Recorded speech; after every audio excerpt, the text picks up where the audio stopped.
Hello friends, the around physics में आपका स्वागत है।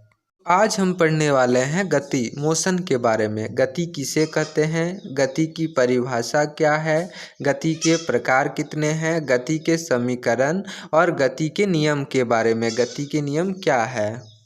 तो सबसे पहले हम पढ़ेंगे गति किसे कहते हैं। समय के अनुसार यदि किसी वस्तु की स्थिति में परिवर्तन होता है तो उस वस्तु की अवस्था को गति कहते हैं। जैसे पेड़ से गिरता फल, चलती हुई कार, चलती हुई ट्रेन इत्यादि। अब हम पढ़ेंगे गति की परिभाषा। समय के सापेक्ष वस्तु की स्थिति में परिवर्तन को गति कहते हैं। गति के सापेक्ष पद है यदि एक वस्तु किसी प्रेक्षक के लिए विराम अवस्था में है तब वही वस्तु अन्य प्रेक्षक के लिए गतिशील अवस्था में हो सकती है। अब हमारा अगला टॉपिक है गति और उसके प्रकार। पहला है रेखीय गति, लिनियर मोशन। रेखीय गति को बिना किसी विचलन के एक सीधी रेखा पर शरीर की गति के रूप में परिभाषित किया जा सकता है।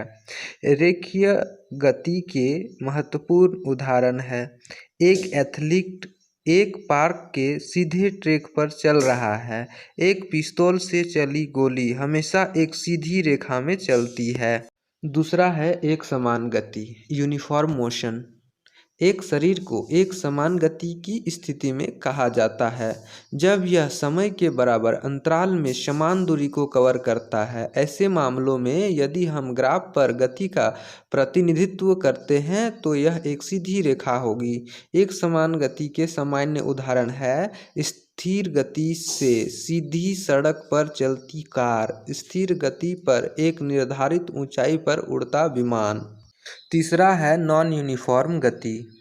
गैर समान गति को तब परिभाषित किया जाता है जब किसी दिए गए शरीर को एक सेट में असमान दूरी को कवर किया जाता है और समय के अंतराल पर दिया जाता है।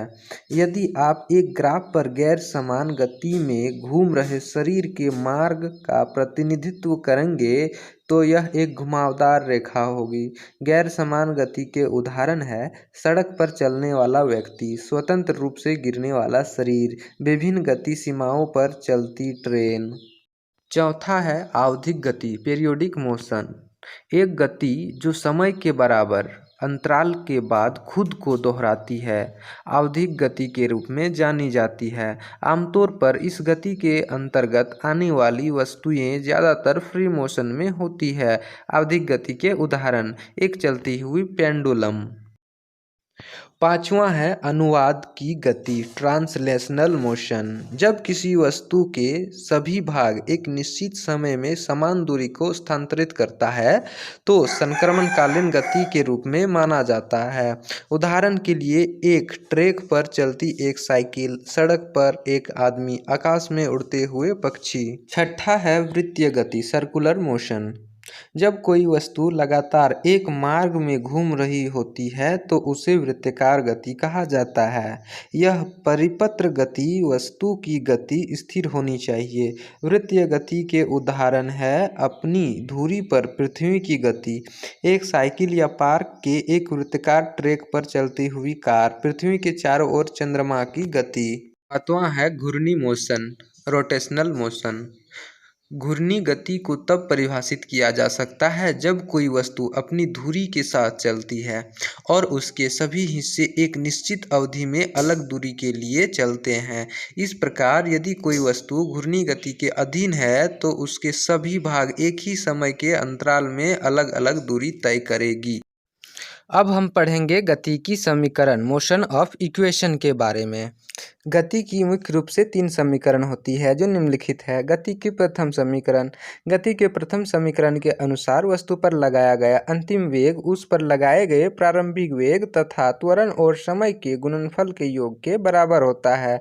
गति की प्रथम समीकरण इस प्रकार है v = u + at।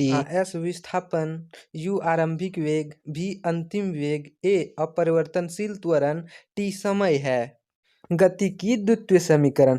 गति की द्वितीय समीकरण के अनुसार वस्तु पर लगाया गया प्रारंभिक वेग तथा समय का गुणनफल उस पर लगाए गए त्वरण और समय के वर्ग स्क्वायर के गुणनफल का आधे का योग उस पर लगाए गए विस्थापन के बराबर होता है। इसकी समीकरण इस प्रकार है, S is equal to u t plus half a t square. गति की तृतीय समीकरण। गति की तृतीय समीकरण के अनुसार प्रारंभिक वेग के वर्ग तथा त्वरण और विस्थापन के गुणनफल का 2 गुना वस्तु पर लगाए गए अंतिम वेग के वर्ग के बराबर होता है। v square is equal to u square plus 2as। अब हम पढ़ेंगे लॉ ऑफ मोशन के बारे में। सर आइजैक न्यूटन ने सबसे पहले 1687 में अपनी पुस्तक प्रिंसिपिया में गति के नियम दिए। न्यूटन के अनुसार गति के 3 नियम होते हैं जो निम्नलिखित है। गति का प्रथम नियम, इसे जड़त्व का नियम या लॉ ऑफ इनर्टिया भी कहते हैं। न्यूटन के शब्दों में इस नियम में बताया है, प्रत्येक वस्तु अपने स्थिर अवस्था अथवा एक समान वेग अवस्था में तब तक रहती है जब तक उसे किसी बाह्य कारक बल द्वारा अवस्था में बदलाव के लिए प्रेरित नहीं किया जाता। इसका अर्थ यह है कि गति के प्रथम नियम के अनुसार यदि कोई वस्तु स्थिर अवस्था में है तो वह स्थिर अवस्था में ही रहेगी, और यदि कोई वस्तु गतिशील अवस्था में है तो वह गतिशील अवस्था में ही रहेगी जब तक कि उस पर कोई बाहरी बल नहीं लगाया जाए। इसे ही जड़त्व का नियम कहते हैं। इसका उदाहरण है, पेड़ पर लगे फल स्थिर अवस्था में रहते हैं जब तक कि उस पर कोई बल ना लगाया जाए, और यदि उस पेड़ को हिलाया ना जाए तो उस पर से फल फूल गिरने लगते हैं। गति का द्वितीय नियम। गति के द्वितीय नियम को संवेग का नियम भी कहते हैं। न्यूटन के अनुसार किसी वस्तु के संवेग में आया बदलाव उस वस्तु पर आरोपित बल फोर्स के समानुपाती डायरेक्टली प्रोपोर्शनल होता है तथा समान दिशा में घटित होता है। उदाहरण है, तेजी से आती हुई गेंद को कैच करने के लिए गेंदबाज अपने हाथों को हल्का पीछे की ओर ले जाता है ताकि गेंद का वेट कम हो सके और उसे चोट न लगे। गति का तृतीय नियम। गति के तृतीय नियम को क्रिया प्रतिक्रिया का नियम भी कहते हैं। इस नियम के अनुसार यदि किसी वस्तु पर एक दिशा से क्रिया होती है तो विपरीत दिशा में उस पर प्रतिक्रिया भी होती है। यही क्रिया प्रतिक्रिया का नियम है। उदाहरण है, यदि हम बंदूक से गोली चलाते हैं तो गोली आगे की ओर जाती है तथा हमें पीछे की ओर झटका लगता है या एक बल का अनुभव होता है। यही क्रिया प्रतिक्रिया